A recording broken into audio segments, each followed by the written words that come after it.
let's learn how you can find Zoom recordings. So let us start by opening our Zoom application. For example, I will just show you the process. So we will start our Zoom meeting. Recording in Start a progress. record. We will start a record and then stop it. Recording stopped.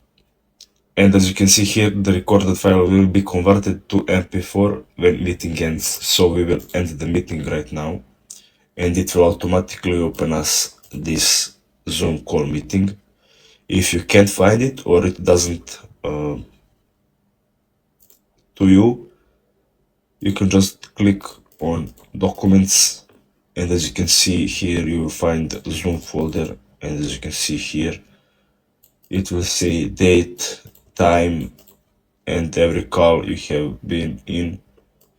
Just click on it and it will show you audio and video files. So that's it. Thanks for watching and see you in the next video.